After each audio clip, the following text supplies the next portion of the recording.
IMF ने हमें भी कहा कि कीमतें बढ़ाओ, हमने IMF के सामने खड़े हुए, हमने कीमतें नहीं बढ़ाई, हमने रोका। शेख रशीद साहब को मैं कल सुन रहा था, इमरान खान को रोज सुनता रहता हूँ। शेख रशीद साहब ने बड़ी इंटरेस्टिंग बात की कल एक टीवी इंटरव्यू में। कहते हैं कि जी ये पेट्रोल की कीमतें हमने जानबूझ के बढ़ाई हैं, क्योंकि जानबूझ के रोकी थी ये कीमतें जो थी, क्योंकि हमें पता था कि हमारी हुकूमत तो जाने वाली है। हमें एजेंसियों ने पता नहीं इधर से उधर से हमें अंदाज़ा हो गया था कि हमारी हुकूमत जाने वाली है, और हमने ये इसलिए कर दिया था कि अगली हुकूमत जो है वो उसके लिए तबाही की एक जो है ना वो पेश खेमा साबित हो। मैं सोच रहा था कि यार सियासत जो होती है वो नेशनल इंटरेस्ट पे जाके भी होती है।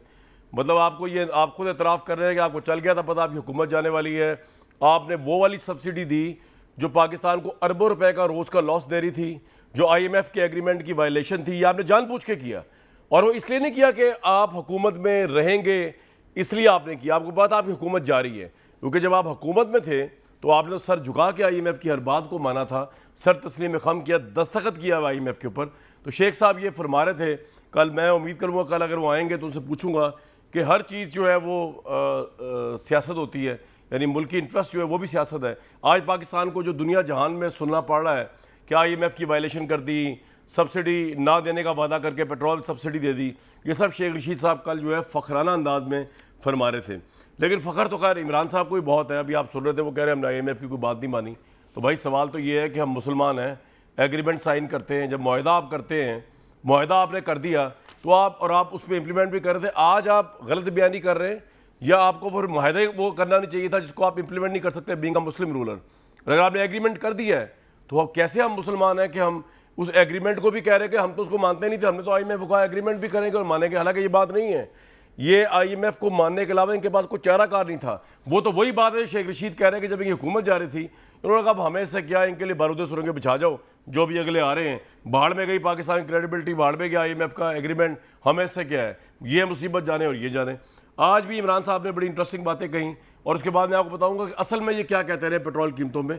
आज भी IMF के मतलब क्या फरमा रहे थे गुलामी और आज़ादी के मतलब, सुन लें ज़रा। कभी पाकिस्तान में इस तरह की महंगाई नहीं हुई जो इन्होंने किया। 55 रुपए हमने 3.5 साल में पेट्रोल महंगा किया और 50 रुपए डीजल महंगा किया, और इन्होंने 10 दिनों में 60 रुपए पेट्रोल और डीजल पर लीटर महंगा किया। 45% गैस महंगी की। इनको कोई फिक्र नहीं अपनी अवाम की। जब हम 60 रुपए बढ़ा रहे थे लीटर तो हिंदुस्तान 25 रुपए लीटर कम कर रहा था, क्योंकि उन्होंने रूस से तेल ले रहे थे। सबसे बड़ी प्रायोरिटी थी कि उसको परसू करते। इनके ख्याल में भी आ जाए ना कि इनके जो मास्टर बैठे हुए हैं वॉशिंगटन में, अमेरिका, वो नाराज भी हो जाए तो ये कभी वो आगे कदम नहीं उठाए। इनके मसले थे करप्शन के केसेस के। अमेरिका का मकसद ये था कि वो एक पालतू को ले आए ऊपर इनके नौकरों को, और वो जो भी IMF कहेगा वो करेंगे। हम सुप्रीम कोर्ट में गए हुए हैं, जैसे क्लियर होता है मैं आपको डेट दूंगा। इस मुल्क की तारीख का सबसे बड़ा हम एक एहतजाजी प्रोटेस्ट करेंगे। वो पता नहीं प्रोटेस्ट कब करेंगे या नहीं करेंगे, वो कौन सा प्रोटेस्ट है जो अदालतों के हुक्म से चले, वो कौन सा इंकलाब है अदालत के हुक्म से आए। लेकिन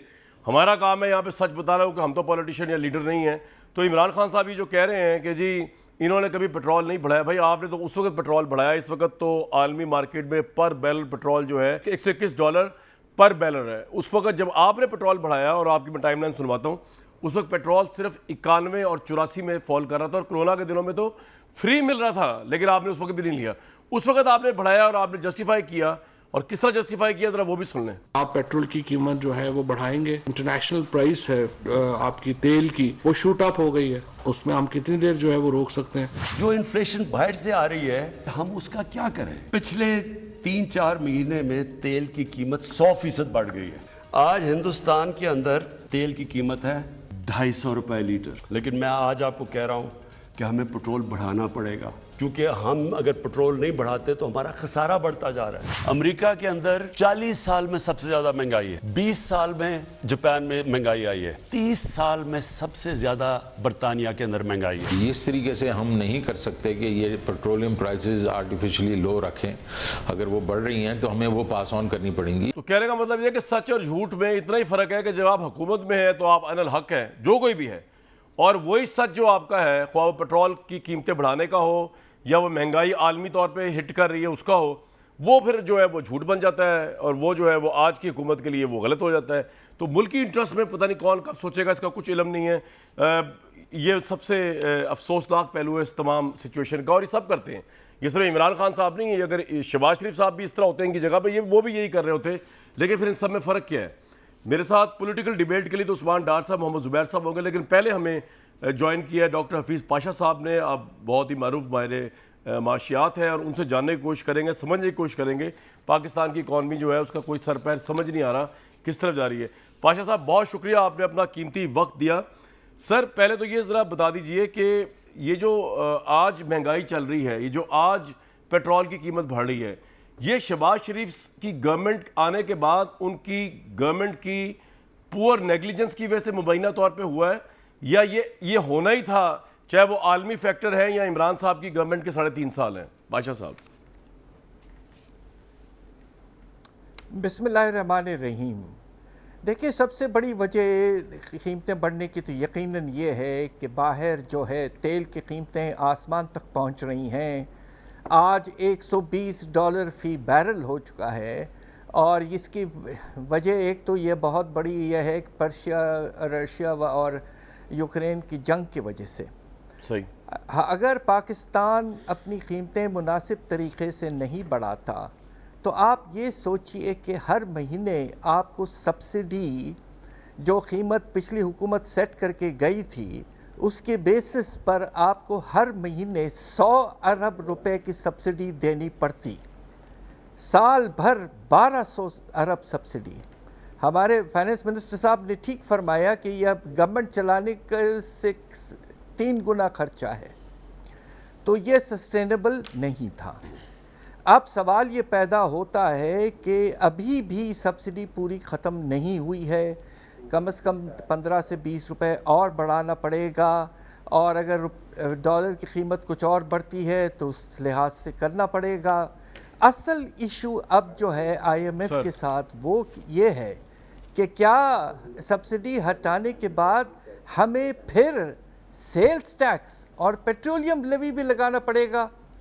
मुझे जो इशारा मिल रहा है टारगेट्स को देखकर, नॉन टैक्स रेवेन्यूज़ का टारगेट बहुत बढ़ा दिया गया है, इससे कुछ इंडिकेशन मिल रहा है कि IMF सिर्फ ये नहीं कह रही कि सब्सिडी हटा दो, जो कि आपने बहुत हद तक हटाया है, आपको अब सेल्स टैक्स और पेट्रोलियम लेवी भी लगाना पड़ेगा। तो कीमतें तो मैं क्या बताऊं आपको, 280-290 तक फी लीटर। पाशा साहब, आपने बड़ा ज़बरदस्त एनालिसिस कर दिया मुख्तसर अल्फाज के अंदर।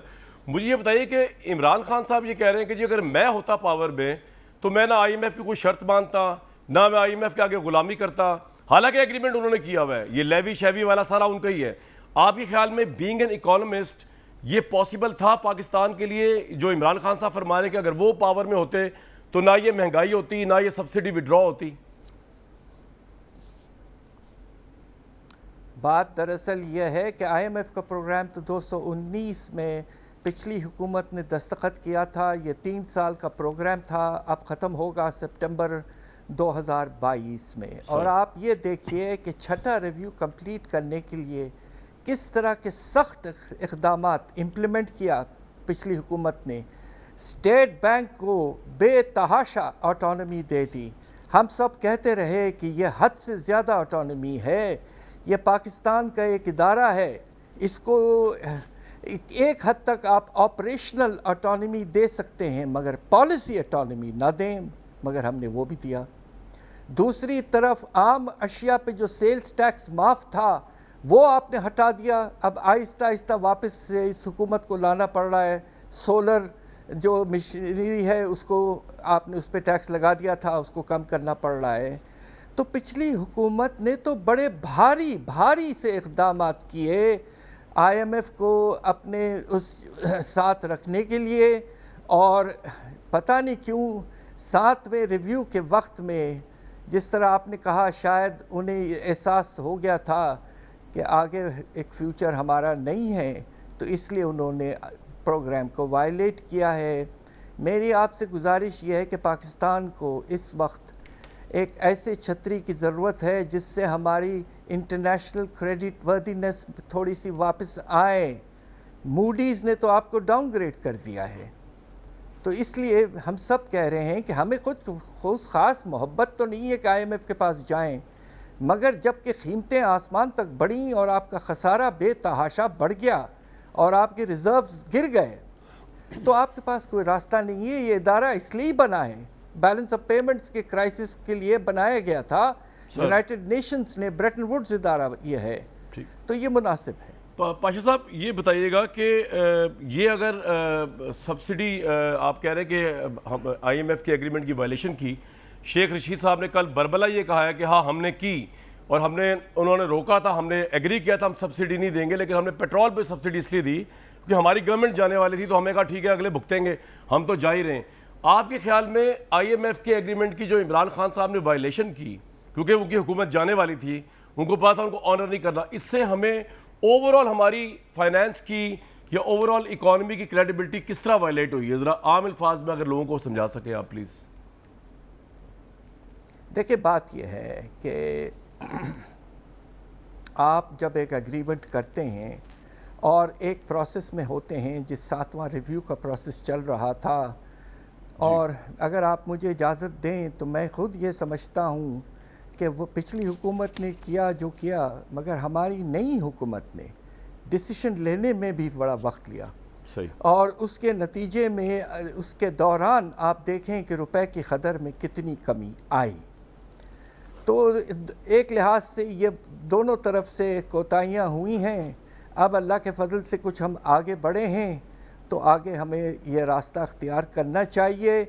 बजट मुनासिब पेश करें और टैक्सेशन का निज़ाम जो है वो अमीरों पर डालें, और जो आप एडिशनल रेवेन्यू जनरेट करते हैं उससे आप रिलीफ पैकेज आवाम को देने की पूरी कोशिश करें। एक बैलेंस बजट लाएं, इंशाल्लाह मुल्क आगे बढ़ेगा।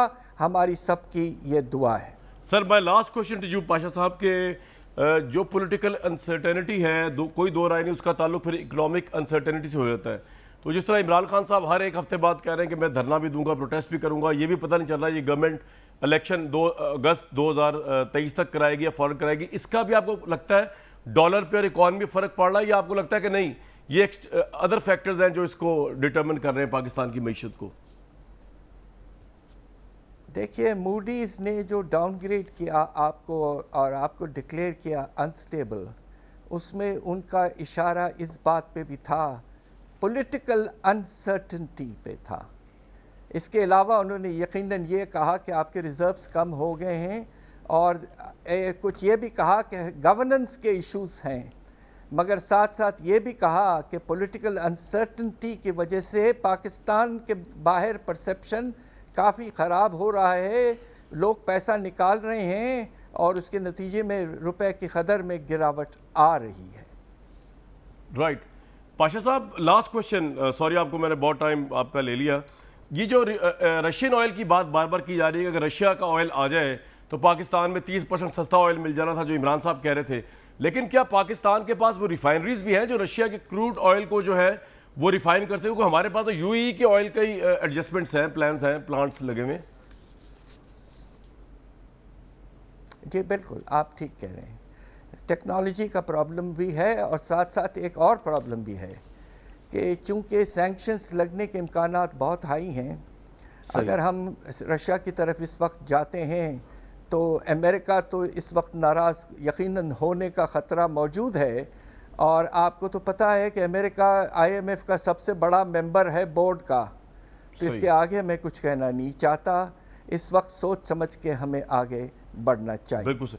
हफीज़ भाई साहब, it's always a pleasure to talk to you. बहुत शुक्रिया, आपने अपना वक्त दिया।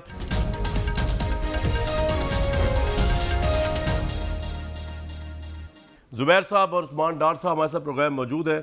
जुबैर साहब, मैं कभी कभी सोचता हूँ कि जो सिचुएशन है जिसमें आप लोगों ने अपने आप को डाल लिया है, वो एक नो विन सिचुएशन है, और उसके अंदर अगरचे मैं पाशा साहब भी यही फरमा रहे थे और मैं एग्री करता हूँ कि ये 2 महीने में मैं आपको अकाउंट नहीं कर सकता कि जो इस मुल्क के अंदर हो रहा है इकोनॉमिकली, या तो वो पीछे की लेगेसी है, या वो आलमी फैक्टर्स हैं, या वो IMF के साथ जो वायलेशंस हुई हैं, या वॉट एवर रीजन्स, लेकिन आपने अपने आप को उसमें डाल लिया।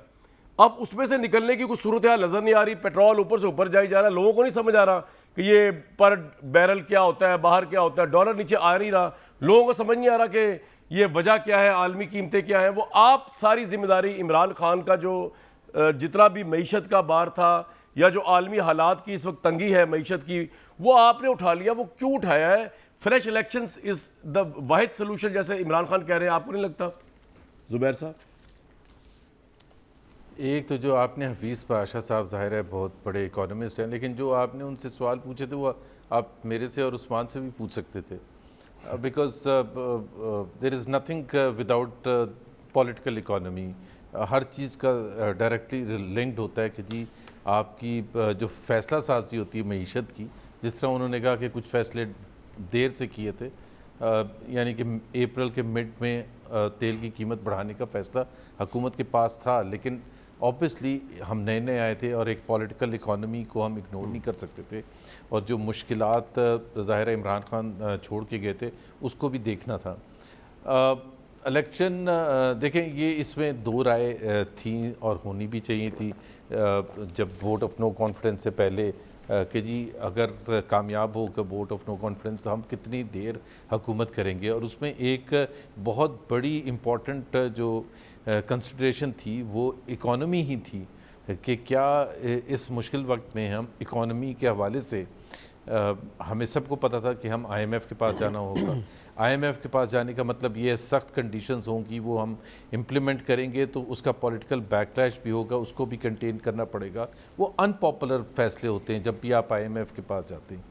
लेकिन उसके साथ साथ तो एक राय थी कि जी हम वो बोझ क्यों उठाएं, दूसरा ये था कि जी अगर हम बोझ उठाते हैं और वो सख्त फैसले करते हैं तो फिर 3-4 महीने के लिए नहीं हमें रहना, फिर हम पूरा वो 1.5 साल गुजारेंगे ताकि वो सख्त फैसले आज लें, बजट सख्त अनाउंस करें, बिकॉज ज़ाहिर है सख्त अनाउंस करेंगे, IMF की कंडीशंस हमें फुलफ़िल करनी है, उस पर भी ज़ाहिर है वो कोई उसमें अनपॉपुलर फैसले भी होंगे और आवाम के लिए मुश्किलात में इजाफ़ा भी होगा, महंगाई भी होगी, जैसे अभी हफीज़ पाशा साहब ने कहा था, इसमें कोई शक नहीं है। लेकिन हम समझते हैं कि अगर 6-8 महीने हम रहे और ये आज सख्त फैसले किए तो फिर एक टर्न अराउंड आना शुरू होगा जिसमें वो मुश्किलात थोड़ी हल्की होंगी। जुबैर साहब, अगर इस आर्गुमेंट को रिवर्स कर दिया जाए तो इसका मतलब ये हुआ कि इमरान खान के दौर में जो इकॉनमी के ऊपर आपका क्रिटिसिज्म था वो भी पॉलिटिकल था सिर्फ, क्योंकि ऑब्वियसली उनको भी IMF के पास जाना था, जिस तरह आप पिछले दौर में भी गए, उससे पिछले दौर में भी लोग गए। आलमी महंगाई जिस तरह आपको हिट कर रही है, इमरान खान के दौर को भी हिट कर रही थी। पेट्रोल की कीमतें अगर आप आज इमरान खान होते तो उनको भी हिट कर रही होती, 121 पे जिस तरह आपको हिट कर रही हैं। तो फिर ये सब पॉलिटिक्स है, वो भी मैशत संभालने के लिए गोना को कोशिशें कर रहे थे। जी कामरान, जी सर, कामरान उसमें फ़र्क हो, इसीलिए जिन लोगों की राय थी कि जी इस वक्त अगर आप हुकूमत संभालेंगे तो मुश्किलात क्यों ज़्यादा होंगी, क्योंकि हमारे पास सिर्फ 1-1.25 साल है। IMF हो या जो मुश्किल फ़ैसले हों वो आप 5 साल के टेन्योर में आप 2002 उठा लें, 2008 उठा लें, 2013 उठा लें, 2018 उठा लें, हमेशा आप इमीडिएटली IMF के पास जाते हैं ताकि आप मुश्किल फ़ैसले इमीडिएटली करें। जो वन ऑफ द क्रिटिसिज्म जो शुरू में PTI के अगेंस्ट था, बहुत सीरियस उससे इकॉनमी को डैमेज हुआ, वो उन्होंने 8-9 महीने लगा दिए थे IMF के साथ डील साइन करने में। आपको याद होगा 2013 में जब हम आए थे तो हमने with in the same month deal भी साइन कर ली थी और 3 साल में सक्सेसफुली क्लोज भी कर दिया था। सो 2019 में जो शुरू हुआ था, भाई नहीं मान रहे थे ना कोविड बीच में आ गया। क्या करें अब IMF के पास जाने के लिए? मैं उसमें नहीं जा भाई कि उसमें नहीं जाना चाहता, बट मैं तो PTI के हवाले से बात कर रहा हूं। मैं तो मजाक कर रहा हूं, वो एक बीच में फिर कोविड आ गया तो उसमें इनको ज़रूर ज़ाहिर है हमें फेयरली देखना चाहिए कि वो IMF प्रोग्राम स्टॉल्ड हो गया था। लेकिन ये जो हफीज़ पाशा साहब ने, मैं एक सिर्फ मुख्तसर बता दूं कि देखें जनवरी तक ये बिल्कुल सीरियस थे IMF प्रोग्राम के हवाले से, और इतनी मुश्किल शराइत थी, 250 बिलियन के लगभग के नए टैक्सेस थे जो इन्होंने मिनी बजट पास करवाया पार्लियामेंट से, और स्टेट बैंक का जो बिल था वो सख्त तरीन बिल था। उस वक्त इनको कोई ख़तरा नहीं था कि ये इनकी हुकूमत जा रही है, इसलिए ये IMF के प्रोग्राम को सीरियसली ले रहे थे और उसके कंडीशंस को इम्प्लीमेंट कर रहे थे। जब फरवरी आ गया, फरवरी में जब बातचीत शुरू हो गई वोट ऑफ नो कॉन्फिडेंस की, तो खान साहब ने जो सबसे ज़्यादा ख़राब चीज़ की ना कामरान, वो 28 फरवरी को ना सिर्फ ये कि कीमत नहीं बढ़ाई, उसको कम की, और साथ में ये अनाउंस कर दिया कि अगले 4 महीने हम नहीं बढ़ाएंगे। अब एक ऐसा चीज़ जो इंटरनेशनल प्राइसेस पर डिपेंड करता है, यूक्रेन रशिया वॉर शुरू हो चुकी है, प्राइसेस आर गोइंग अप, और वो कह रहे हैं फ्रीज कर दिया अगले 4 ये भी तो कह रहे थे ना कि हमारे पास रेमिटेंस इतनी आई है कि वहां से एडजस्ट कर देंगे जो पेट्रोल पर सब्सिडी दे रहे हैं इमरान खान साहब। नहीं, आपको कैसे पता है? देखे ना, आप अपने वो कह रहे थे यार, मुझे नहीं पता चला सकते कि अगले 4 नहीं, मैं ये कह रहा हूँ कि वो गलत कह रहे थे ना। अगले 4 महीने उनको क्या पता था इंटरनेशनल ऑयल प्राइसेस क्या होंगी, $100 होंगी, $150 होंगी, $140। चलें जी, किस्मत है इमरान खान की, हमने प्रोविजन जी, इमरान खान की अच्छी किस्मत है कि आपकी बदकिस्मती के आप पावर में आए, ऊपर से अनसर्टेनिटी भी हुई, ऊपर से पेट्रोल के रेट भी चढ़ गए। डर मेरे भाई इस वक्त तो आप जो है ना वो हीरो शिप पे आए में, जब से आप, क्योंकि गिने चुने लोग थे कंटेनर में, बहुत से लोग तो निकले नहीं, शफकत महमूद साहब वगैरह, लेकिन आप शाला बशाला खड़े हुए थे इमरान खान साहब के वहाँ पे जो आज़ादी हकीकी मार्च था।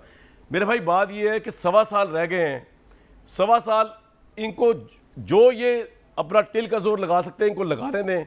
आपको तो पता ही है ना कि ये पुअर मैनेजमेंट करेंगे इकॉनमी की। 1.25 साल वेट कर लें, क्योंकि जब आप ये हकीकी आज़ादी मार्च की हर वक्त कॉल दे रहे हैं, हर वक्त दोबारा इलेक्शन का मुतालबा कर रहे हैं, इससे भी बहुत ज़्यादा पॉलिटिकल अनसर्टेनिटी में इजाफा होता है और इकॉनमी हमारी मुस्तहकम नहीं हो रही। तो थोड़ा सब्र नहीं कर सकते मेरे भाई डार? देखिए मेरे भाई, मैंने आपको पहले भी कहा है कामरान, एक तो कौम भी सुन रही है मेरे भाई, आप इंपोर्टेड हुकूमत की बेबी सिटिंग ना किया करें। अच्छा, इनकी नैपियाँ ना प्लीज़ आप बदला करें। मैं बड़ा दुख हुआ सुन के आपने कहा जी इन 2 माह में इनको अकाउंट फॉर नहीं करना चाहिए, ये अकाउंटेबल नहीं है। कामरान, मैं दुनिया न्यूज़ के इधर ऑफिस इस्लामाबाद पिछले 3.5 साल, पौने 4 साल से आ रहा हूँ।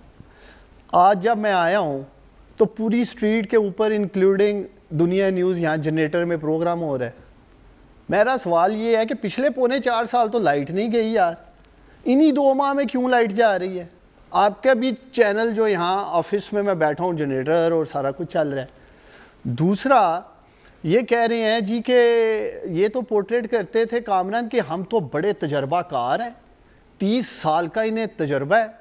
आते सारी गवर्नमेंट जिस तरह इन्होंने रात के अंधेरे में एक आलमी साजिश के तहत टेक ओवर की, तो बाबा क्यों इमरान खान इन्हें कोई गन पॉइंट पे तो नहीं कह रहा था जी मेरी गवर्नमेंट ले लें और आप आके बैठ जाएं?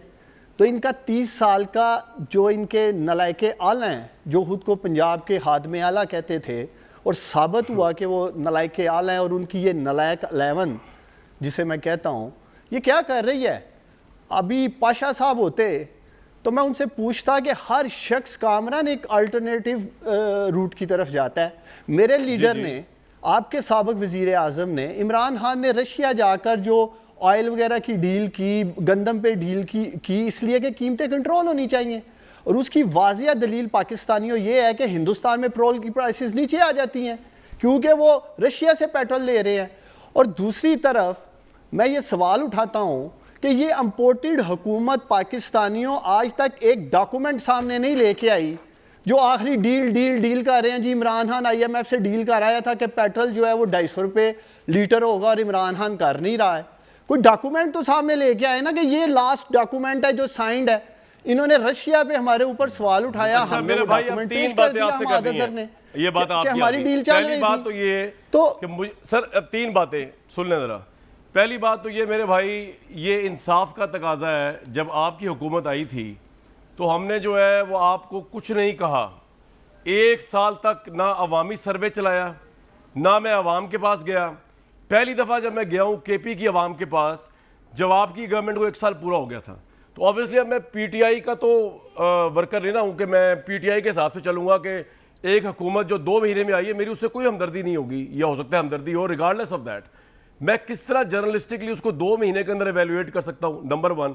दूसरा, ये जो आपने बेबी सिटर की बात की, तो भाईजान इस मुल्क में बेबी सिटर बड़े मुकद्दस और अजीम लोग हैं। आप ही के अलाई परवेज़ अलाई ने कहा था कि आपकी नैपियाँ और पैम्पर्स चेंज करते थे वो जो बेबी सिटर आप जिसके बलबोते पे आए थे। मैंने किसकी बेबी सिटिंग करनी भाई? मैं तो जहाँ फैक्ट्स होंगे, जहाँ पे इनकी हुकूमत की गलतियाँ होंगी, हम एक मिनट मैं बता दूँ, आपके जहन पे सवार हुआ है क्योंकि वो परवेज़ अलाई ने कहा कि जी इस्टेब्लिशमेंट आपकी इमरान खान साहब की नैपियाँ चेंज करती रही या पेपर चेंज करती रही 3.5 साल, और आप अपने पाँव पे खड़े नहीं हो पा रहे। मैंने नहीं कहा था वो जो आप दिमाग में लेके बैठ गए, मैंने ऐसी बात कभी नहीं की ना सोची है। मैं किसी और तरीके से कहता था आप लोगों को कि आप अपने पाँव पे खड़े हो। एक मिनट, मैं आपकी बात में नहीं बोला, बात हौसले सुने जरा बात। तो मेरे भाई वो बेबी सिटर अजीम लोग हैं इस मुल्क में, उन्होंने बड़े लोगों को बेबी सिटिंग प्रोवाइड की, उनमें आप लोग भी शामिल हैं। मुझे उम्मीद है आप अपने पाँव पे खड़े हो गए होंगे। तीसरी बात जो है, आप ये रशिया की डील की बात कर रहे हैं मेरे भाई, या तो ये झूठ है या फिर साबित कर रहे हैं कि आपने रशिया की डील की, या मिफ्ता इस्माइल झूठ बोल रहे हैं, क्योंकि उन्होंने कहा है कि आपने 30 तारीख को एक लेटर लिखा था रशिया। सर सुन तो लेना, आपने जवाब देना है। रशिया के ऑयल की डील के लिए आपने एक रिक्वेस्ट भेजी थी रशिया को। सुन लेना सर, मैं लोगों को तो बता दूं, आप सच जाने दिया करें यार, क्या मसला हो गया। दुनिया न्यूज में बैठे हुए वो अपने यार वो बात पुरानी होगी है, हमारे डॉक्यूमेंट ट्वीट रशिया की डील सुन तो लेना सर, सुन तो लेना। रशिया की इतनी डील हुई थी जो आप कह रहे हैं, या आप झूठ बोल रहे हैं या मिफ्ता इस्माइल झूठ बोल रहे हैं, या इमरान खान साहब झूठ बोल रहे हैं या मिफ्ता इस्माइल झूठ बोल रहे हैं। उन्होंने कहा है मिफ्ता इस्माइल ने कि जी 30 तारीख को आपने एक लेटर लिखा रशिया को और आपने कहा जी ऑयल का जो है ना ये हमें कर दें, और उन्होंने आगे से कोई जवाब आपको नहीं दिया। जो आप कह रहे हैं डील हो गई है, उसके बाद मिफ्ता इस्माइल कह रहे हैं सच या झूठ के जी हमने अपनी एम्बेसी को कहा कि रशिया से कॉन्ट्रैक्ट करें। उन्होंने कहा जी हम तो आपको ऑयल क्या दें, आपने 2015 की जो हमारी डील हमने ऑफर की थी गैस वाली, आपने उसको इंप्लीमेंट नहीं किया। जी अब फरमाएं आप क्या कहना चाह रहे हैं। देखिए डार साहब, देखिए आप कामरान, आपने मुझे सिर्फ 1 मिनट देना, फिर जुबैर साहब 2 मिनट ले। मैंने क्यों कहा कि आप बेबी सिटर बने हुए हैं या क्यों आप इनकी पैम्पियां चेंज कर रहे हैं। देखिए आप स्ट्रेट गवर्नमेंट से कह सकते हैं, जैसे मैंने आपको यार, मैंने आज तक कभी नहीं कहा कि आप पेपर्स चेंज कराते रहे। मैंने कभी कहा आपको, मैंने कौन सा आप पहले साबित नहीं, आप पहले साबित करें इधर, मैंने इनका कौन सा पेपर चेंज किया मेरे भाई, मेरा ये काम नहीं है। मेरी बात सुन लेना यार, देखो अगर मैंने किसी का पेपर चेंज किया ना, सुन तो लेना सर, सुन लें, आप बात ही गलत कर रहे हैं। अगर मैंने किसी का यहाँ से बैठ के पेपर चेंज किया, इमरान खान है, सुन तो ले रहा यार, सुन ले। 10 साल इमरान खान के पेपर चेंज किए यहाँ से बैठ के दुनिया न्यूज से, वो आपको नजर, इनका मैंने कौन सा पेपर चेंज किया है। इनके तो बड़े बड़े स्कैंडल, पनामा पे हमने बात की, सानिया मोल्टॉन की रिपोर्ट पे हमने बात की, हमने कौन सा पेपर चेंज किया है। आपके लीडर के पेपर चेंज किए एस्टेब्लिशमेंट ने भी और मैंने भी बैठ के इधर। अब आप आगे चले, पेपर्स पे आ जाए, आपने करना तो पूरा प्रोग्राम। कामरान आगे बढ़ते हैं, सुनो, जब तक आप इनको रियलाइज नहीं करवाओगे ना कि इन 2 माह में इन्होंने क्या तबाही की है पाकिस्तानियों, ये गुलामी की कीमत है जो मेरे लीडर को आपके साबिक़ वज़ीर-ए-आज़म को हटा के अदा की जा रही है। पेपर्स वाली कहां से बात है यार, आप निकाल ले जेल से उसको मेरे भाई। ये परवेज लाई ने कहा था, मैंने नहीं कहा, मेरे बिना लेके हैं उन्होंने कहा यार। अच्छा मैं बेबी सिटर उसको तो आपने जवाब नहीं दिया। परवेज लाई ने बेबी सिटर वो जिसको आप एक मिनट हिम्मत पैदा करे, आपका लीडर जो हमारा भी प्राइम मिनिस्टर रहा है और मेरा भी एक वक्त में लीडर रहा है 10 साल तक, जब तक बुजदार को नहीं लगाया था, हिम्मत पैदा करे परवेज लाई का मुंह तोड़े। जिस तरह आप मेरे टॉक शो में बैठ के मुझे बता रहे पेपर मैं चेंज करता हूं, भाई मैंने को, हाँ मैंने की है, आपकी नेपियां चेंज की हैं मैंने 10 साल, लेकिन वो जो कह रहा है कि जिससे आपने करवाई है परवेज लाई, उसको तो आपने मुंह नहीं तोड़ा उसका, क्योंकि सिर्फ क्या कि जी पंजाब की आपको वजारत आला, क्या असूल है यार आपका डार साहब। अभी भी आप में हिम्मत नहीं है कि आप परवेज लाई को बात, मेरे पे तो आप चढ़े हुए, मेरे पे चढ़ दौड़ने से क्या होगा, नथिंग। फरमाए बोले। और मैं क्या चाह रहा हूं, कौम पता है क्या चाहती है, कौम कामरान चाहती है कि आप जुबैर साहब से ये पूछें कि इसी मुआशी हालात में, इसी खजाने के साथ इमरान खान 400 अरब रुपए का हेल्थ कार्ड दे रहा था, सेहत फ्री में इलाज हो रहा था पाकिस्तानियों का। इसी खजाने के साथ इमरान खान 250 अरब का एहसास प्रोग्राम चला रहा था। इसी खजाने के साथ 150 अरब का कामयाब जवान प्रोग्राम, जिसकी मैंने कैप पहन रखी है, वो चला रहा था। इसी खजाने के साथ 200-250 अरब के घर दे चुका था गरीब आदमियों को। इसी खजाने के साथ पाकिस्तानियों, इमरान खान ने जो ये 3800 अरब पे टैक्स कलेक्शन छोड़ के गए थे, 6100 अरब पे लेके गया। ये एक्सपोर्ट छोड़ के गए 23.7 बिलियन डॉलर पे, इमरान खान 32 बिलियन डॉलर पे लेके गया। ये लोग आपकी लार्ज मैन्युफैक्चरिंग इंडस्ट्री कहां छोड़ के गए, वो 150% उसकी इंक्रीज की जाती है। फॉरेन रिमिटेंस ये 33.7 अरब डॉलर पे छोड़ के जाते हैं। मेरा लीडर 31.7 बिलियन डॉलर पे ले आता है। बिल्कुल, ये आपका पॉइंट सही है डार साहब, जो आपका पॉइंट सही है, आपका पॉइंट वैलिड है कि आपने मुश्किल तरीन हालात में, आप कह रहे थे हेल्थ कार्ड भी दे रहे, सब कुछ कर रहे थे, ये जरूर इनको जवाब देना चाहिए कि ये सब कुछ क्यों नहीं कर पा रहे। लेकिन मेरे भाई जाते जाते ब्रेक पे, ये दुनिया न्यूज ने तो आपका गंद भी बड़ा धोया है। 80,000 पाउंड दुनिया न्यूज ने पे किया, क्योंकि आपके लीडर के ऊपर जो किताब लिखी गई थी उसका गंद धोने में पूरा मीडिया लगा हुआ था, क्योंकि उस वक्त वो हमारे महबूब तरीन लीडर हुआ करते थे। ये प्रिविलेज, नैपीज और गंद साफ करने का किसी और पाकिस्तानी लीडर को नहीं मिला, जिसका एस्टेब्लिशमेंट ने भी पैम्पीज चेंज की और मीडिया ने भी की, उसके बावजूद फिर परफॉर्मेंस पे सवाल तो है। एक ब्रेक लूंगा।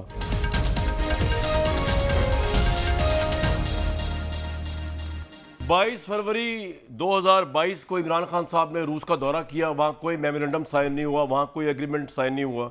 10 अप्रैल 2022 को ऑयल के हवाले से 10 अप्रैल 2022 को इनकी हुकूमत तहरीक इंसाफ की गई, तब तक कोई एग्रीमेंट नहीं हुआ था, सिर्फ एक लेटर गया था, आपको मैंने बता दिया। लेकिन उस्मान डार साहब की सारी बातें अगर मैं कहूँ गलत भी हैं तो उसमें एक बात लाजमी सही है, और वो है लोड शेडिंग के। इमरान खान के दौर में ये लोड शेडिंग नहीं हुई जो इस वक्त देखने को मिल रही है कि लोग पागल हो गए हैं। जुबैर साहब, अब इसका क्या ताल्लुक किसी बात से? इनके दौर में जब ये गए हैं, ये बात तो सही है, 1 घंटे की भी लोड शेडिंग नहीं होती मेरे भाई, जो आपके यहाँ पे मुश्किल से 2-3 घंटे लाइट आ रही है 24 घंटे में। जुबैर साहब, ये मतलब लोड शेडिंग तो एंड रिजल्ट होता है बहुत सी चीज़ों का जो ये छोड़ के गए थे। देखिए ना, एक बड़ी सिंपल सी बात है, जहाँ हमने छोड़ा था 2018 में, ये 1 मेगावाट बिजली ऐड नहीं कर सके। अब पाकिस्तान की डिमांड बढ़ती, पहले तो शुरू में ये कहते थे कि हमने एक्सेस बिजली पैदा कर दी है, अब फिर इनको पता चला कि जी एक्सेस बिजली नहीं पैदा की है। 1 मेगावाट का बिजली का, और जो अंडर कंस्ट्रक्शन थे, एक को 2019 में कंप्लीट होना था, एक को 2020 में कंप्लीट होना था, वो भी नहीं हुए। LNG टर्मिनल, जो कि जाहिर सी बात है अगर आप बिजली के कारखाने बनाते हैं तो आपको LNG टर्मिनल भी चाहिए, आपको ऑयल पाइपलाइन भी चाहिए। वो जो आप ये इनके दौर रशिया में से लोड बात शेडिंग कर तो रहे नहीं थे थी ना, तमाम तरीन कमियों के बावजूद। मैं ये कह रहा हूँ आपसे। नहीं, देखिए, वो मैं उसकी रीज़न बता देता हूँ। उसका रीज़न ये है कि जो सबसे बड़ा प्रॉब्लम ये छोड़ के गए थे, जिसकी वजह से मुश्किलात में इजाफा और जिसकी वजह से रुपए की कदर में भी दबाव पहले दिन से रहा है जब से हमारी हुकूमत आई है, वो फॉरेन एक्सचेंज रिजर्व्स जहाँ छोड़ के गए थे। अब अगर आपने तेल मंगवाना होता है या LNG मंगवानी होती है तो उसके लिए आपको डॉलर्स चाहिए होते हैं। अगर आपके डॉलर्स 10.5 बिलियन डॉलर्स के जब रिजर्व्स छोड़ के गए थे, जो 1.5 महीने के बराबर होते हैं, 1.5 महीने के बराबर होते हैं आपकी इंपोर्ट्स के, तो जाहिर सी बात है आपके ऊपर दबाव तो आएगा और उतने ही ज़्यादा मुश्किल होएगा। जब आपके रिजर्व्स इतने कम हैं तो आप जब LC खोलने जाते हैं तो फॉरेन बैंक्स जो हैं वो कहते हैं 100% कैश मार्जिन लेके आए तो फिर हम आपको वो खोलेंगे। सो ये चीज़ें जो हैं, ये मेरा ख्याल है, ये अगर ये रहते भी तो इनके लिए भी मुश्किलात होती। जुबैर साहब, वैसे आपको अंदाजा है ये अगर रहते ना, मसला ये कि आपने इनको रहने नहीं दिया, और मुझे आज तक ये वजह समझ नहीं आई जब से आपने तहरीक अदम-ए-एतमाद पिच की थी कि वो क्या ऐसी वजह है कि आप इनको 1.5 साल तक पूरा करने नहीं दे रहे। क्योंकि आपकी पार्टी तो खुद कहती थी कि जी, जिसमें आप जैसे लोग भी शामिल हैं, सेन माइंड्स, कि ये अपनी सियासी मौत तहरीक इंसाफ खुद मर जाएगी अगर इसकी टर्म पूरी। ऐसा क्या हुआ कि इस सब मुसीबत के बीच में आपने अपना सर दिया है? वाई? एक तो मैं बिल्कुल एक चीज़ मानता हूँ कि मुश्किल तरीन हालात हैं और लोग पूछते हैं कि जी आप आए क्यों थे और आपने ये पॉलिटिकल बैकलैश लिया क्यों है। अब मेरा ख्याल है हमारे पास तो अभी भी बड़ी आसान चॉइस थी। अप्रैल की 10 तारीख को जब वोट ऑफ नो कॉन्फिडेंस हो गया था तो उसके बाद भी बड़ी आसान चॉइस थी, हम डिसॉल्व कर देते असेंबली। अगर हम डिसॉल्व कर देते उस वक्त, अगर हम डिसॉल्व कर देते तो केयर टेकर गवर्नमेंट आती। कोई एक शख्स पाकिस्तान में या पाकिस्तान से बाहर जो भी इकोनॉमी को समझता है वो बता दे कि पाकिस्तान को IMF के पास जाना था या नहीं जाना था। इन शॉर्ट, पाकिस्तान को डॉलर्स चाहिए थे या नहीं चाहिए थे। अगर वो चाहिए थे और ना मिलते IMF के साथ या दूसरी मल्टीलेटरल एजेंसीज के साथ तो श्रीलंका डिफॉल्ट होता, तो केयर टेकर के साथ तो कोई भी नहीं डील करता। लेकिन जुबैर साहब, आप मुझे तो बता नहीं दें कि 10 अप्रैल को सर, पहली बात तो केयर टेकर आती ना, अगर इनकी गवर्नमेंट रहती, आप आए क्यों? मैं तो सवाल मेरा ये है, नंबर 1। दूसरी बात ये कि जितना भी हम कह रहे थे कि इनके दौर में बड़ी बुरी इकॉनमी थी, अभी जो अकाउंट्स कमेटी की रिपोर्ट ने शहबाज शरीफ साहब को पेश किया है, 6% तो GDP इस साल का बन रहा है इनकी ग्रोथ का, जो ऑब्वियसली इमरान खान को क्रेडिट जाएगा। लेकिन मेरा उससे भी बढ़ के आपसे सवाल ये है कि अब इमरान खान साहब तो चैन से नहीं बैठने वाले। पॉलिटिकल अनसर्टेनिटी इमरान खान के एक बयान से आ जाती है, जब वो लॉयर्स को कहते हैं कि आपने मेरा साथ देना है, मैं मूवमेंट लॉन्च कर रहा हूँ। जब वो कन्वेंशंस में कहते हैं कि जी मैं चैन से बात नहीं सुन रहा। क्या वो कन्वेंशन हॉल में जाके तकरीर, कोई उनकी बात नहीं सुन रहा। बिल्कुल एक इमरान ने सीरीज़ ऑफ ब्लंडर्स किए जब से उनकी हुकूमत गई है। वो समझे थे और पता नहीं किस तरह से उनके दिमाग में या उस्मान डार वगैरह के दिमाग में आया था कि पूरा पाकिस्तान बाहर निकल आएगा। इतना आसान और इतना सिंपल नहीं होता। अभी जब हमने 60 रुपए कीमत बढ़ाई है पेट्रोल की, तो आप कामरान बता दें कितने लोग बाहर आए हैं, क्या हुआ है पाकिस्तान में? PTI ने किया ना, एहतजाज करने की कोशिश की, कौन से लोग आ गए? वो जो कहते थे पेरिस में इतने आते हैं जितने PMLN लाहौर भाई में नहीं पेट्रोल निकाल इतना महंगा हो गया, कौन आएगा ये जो बाहर? होता- जी, कौन आएगा बाहर? अच्छा, तो चले वो भी एक तरीके Obviously. को अंदर रखने का। मेरा तो ख्याल है डार साहब को भी सोचना पड़ेगा कई लेकिन दफा मैं ये क्योंकि कह अक्सर रहा ये हूं, प्रोटेस्ट में मोटरसाइकिल पे इमरान- जाते हैं कि पेट्रोल जी नहीं, उस्मान डार साहब तो बहुत जुमे इमोशनल है। को मैंने इनकी कामरान हम वीडियोस गधा गाड़ियों पे वीडियो भी प्रोटेस्ट देखी। कर रहे हैं। डार साहब, गधे डार साहब। निकलेंगे बाहर प्रोटेस्ट करने, गाड़ियों सर। के आगे लगे होंगे। ओ गधा गाड़ी उस्मान डार आपका जो थिंकिंग थी ना वो बहुत पीछे रह गए आप। गधा गाड़ियों पे अब प्रोटेस्ट बिल्कुल पाकिस्तानी कोई होने लगा, चांस नहीं पेट्रोल है के आपका। पैसे नहीं हमारे पास। बिल्कुल ठीक। अच्छा डार मेरे भाई, बात ये है कि यार बात ये समझने की बात है कि अब देखें, अब यही आर्गुमेंट जो मैं जुबैर साहब को दे रहा हूं मैं आपको दे रहा हूं, ठीक है? अब पॉइंट ये है कि आपको क्या मसला है? आपको नजर आ रहा है इनसे मैशत नहीं संभल रही, वेरी गुड। आपको समझ आ रहा है कि जी ये तबाही कर रहे हैं, कोई मसला नहीं। आपको तो फायदा है मेरे भाई, जिस वक्त इलेक्शन आराम से आएगा, PMLN का सफाया हो चुका होगा तब तक। जिस पोजीशन में जा रहे हैं, अगर इन्होंने डॉलर को स्ट्रेंथन ना किया, जो कि बड़े बड़े, अगर इकॉनमी को ठीक ना किया, आप मेरे भाई 1.25 साल सब्र कर लें, क्या प्रॉब्लम है? ऐसा क्या इशू हो गया है? देखिए कामरान, हर चीज़ पॉलिटिक्स नहीं होती है। मुझे ज़ाती दौर पे शेख रशीद के इन दोनों बयान से इख्तलाफ है। एक दफ़ा मैं सुन रहा था, कह रहे थे जी जिस किसी ने भी मरासला लिखा है उन्होंने इमरान खान का फ़ायदा कर दिया, इमरान खान बड़ा पॉपुलर लीडर बन गया। मैं शेख साहब को कहूँगा कि दूसरी तरफ पाकिस्तान भी तो उसी मरासले ने तबाह कर दिया कामरान जी। ये जो मुआशत की तबाही, ये जो सारी इस मुल्क में देख रहे हैं, उस मरासले की वजह से ही है, उस साजिश की वजह से है। फिर आप कह रहे थे, वो कह रहे थे जी पेट्रोल महंगा नहीं किया क्योंकि हमारी हुकूमत जाने वाली थी। मैं समझता हूँ कि उस पे काम हो रहा था, रशिया पे काम हो रहा था। IMF के सामने मेरा लीडर डट के खड़ा था। खैर ये लंबी टाक हो जाएगी, मैं आपको हल बताता हूँ। इसका हल कामरान एक ही है कि फौरन जो वजीर खजाना बतौर एडवाइजर जुबैर साहब को लगाने वाली बात है। पिछले 4 साल जुबैर साहब, मैं गवाह पाकिस्तानी और टॉक शोज पे बैठ के सिर्फ मुआशत की बात करते थे। अब जब आपके मुल्क का वजीर खजाना एक टिक्कियां, टाफियां, लॉलीपॉप बेचने वाला कैंडीलैंड का होगा, तो उसने वो टाफी, टिक्की, लॉलीपॉप वाली कैलकुलेशन ही करनी है ना।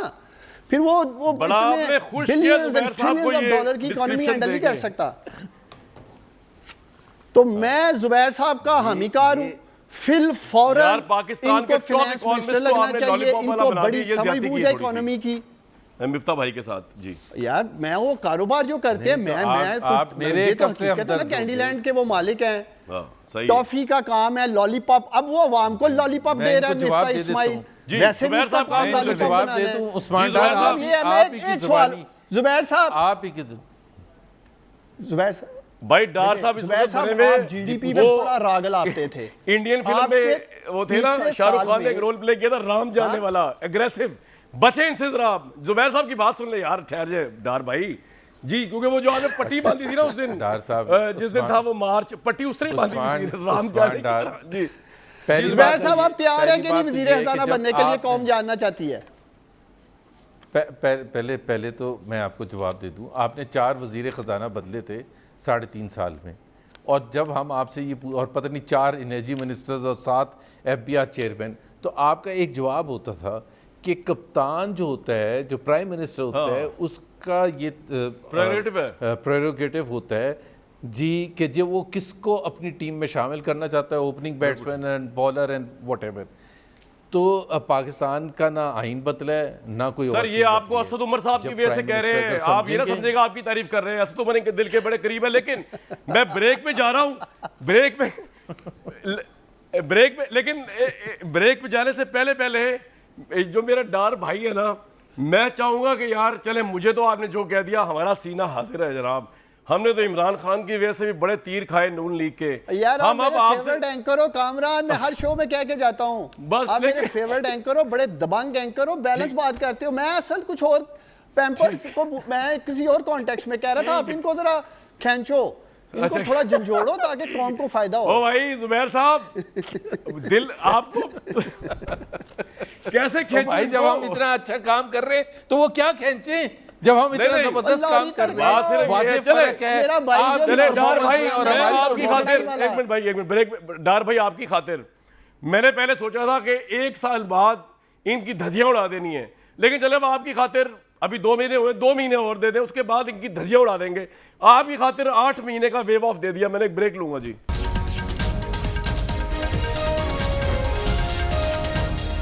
तो बात यह है कि पाकिस्तान के जो इतने गंभीर मसाइल हैं, इनका हल जो है वो कहा तो जाता है जी किसी एक पार्टी के पास नहीं है, लेकिन फिर पार्टी तो भाई एक ही होगी ना जो लीड करेगी। अभी एक्सपेरिमेंट चल रहा है 10 अगेंस्ट 1 इमरान खान, और ये भी देखा जा रहा है, ये 10 पार्टियां देख रही हैं, अगर ये एक्सपेरिमेंट कामयाब हो गया तो अगले इलेक्शन में अगर सिंपल मेजॉरिटी भी आ जाती है, लेट्स सपोज इमरान साहब की 100, 110, 120 सीटें भी आ जाती हैं, 130 आ जाती हैं, तो ये सारे मिलके दोबारा कोalition गवर्नमेंट बना लेंगे। क्योंकि अगर ये एक्सपेरिमेंट इनका कामयाब होता है, मुझे ये लगता है कि इनकी स्टडी चल रही है, लेकिन मुल्क किस तरफ जा रहा है डायरेक्शन वाइज, इस कोalition गवर्नमेंट में ये सवाल पूछेंगे फिर 2-3 महीने बाद दोबारा। कल तक दीजिए इजाज़त।